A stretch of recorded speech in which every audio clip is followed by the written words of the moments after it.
Andalkan Tuhan sebagai harapan. Yehezkiel pasal 6 ayat 3-4. Katakanlah, hai gunung-gunung Israel, dengarkanlah firman Tuhan Allah.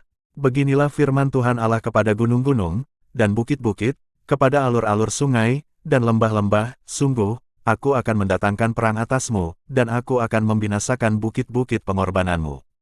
Mezbah-mezbahmu akan menjadi sunyi sepi, dan pedupaan-pedupaanmu akan dirusak, dan aku akan merebahkan orang-orangmu, yang terbunuh di hadapan berhala-berhalamu.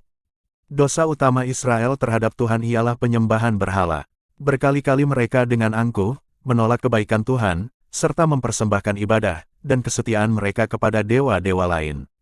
Pada masa sekarang, kesalahan yang sama dengan menyembah berhala, dilakukan apabila orang mencari kepuasan, kenikmatan, makna atau pertolongan di dalam perkara-perkara dunia, yang berdosa dan sekular. Ini bisa kita lihat di Matius pasal 6 ayat 19-24 dan juga Kolose pasal 3 ayat 5, dan bukan mengandalkan Tuhan saja, sebagai harapan hidup mereka.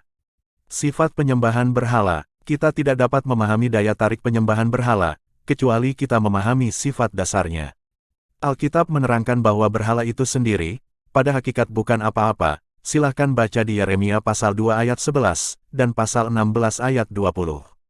Berhala itu hanyalah sepotong kayu, atau sebongkah batu, diukir oleh tangan manusia, dan tidak memiliki kuasa sendiri.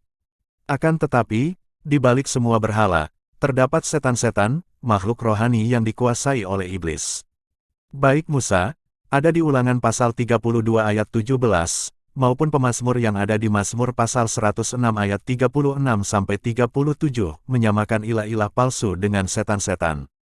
Perhatikan pula apa yang dikatakan oleh Paulus, dalam suratnya kepada jemaat di Korintus, mengenai makan daging yang telah dipersembahkan kepada berhala. Persembahan mereka adalah persembahan kepada roh-roh jahat, bukan kepada Allah, seperti yang tertulis pada 1 Korintus pasal 10 ayat 20.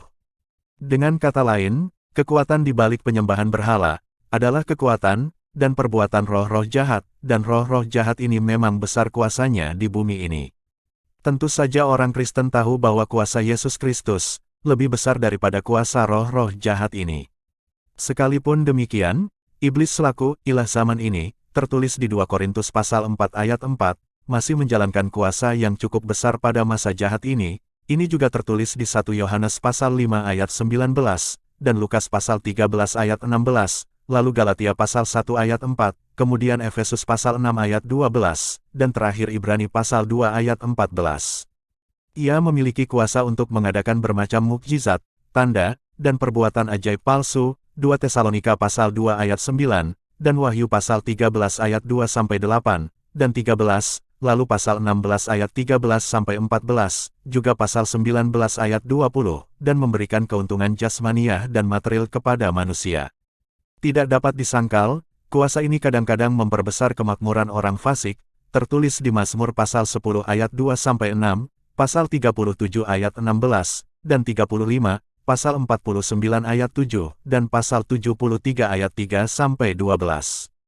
Kaitan antara penyembahan berhala dan roh-roh jahat jelas, karena roh-roh jahat mampu memberikan keuntungan material. Orang yang tidak puas dengan apa yang sudah mereka miliki, tetapi selalu menginginkan harta yang lebih banyak lagi, tidak akan ragu-ragu untuk memberi kesetiaan kepada prinsip dan keinginan makhluk-makhluk rohani yang dapat memberikan apa yang mereka inginkan. Sesungguhnya mereka menyembah roh-roh jahat, yang ada di balik keserakahan, dan keinginan jahat, ini membuat mereka menjadi penyembah berhala. Apakah kekhawatiran, ketakutan dan keserakahan telah mendorong kita untuk menyembah berhala hari ini? Apakah kita mengejar dan menggantungkan harapan, dan kepercayaan kita kepada harta, jabatan, rupa, kesehatan dan materi?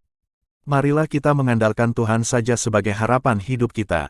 Semoga Tuhan Yesus memberkati kita semua. Amin.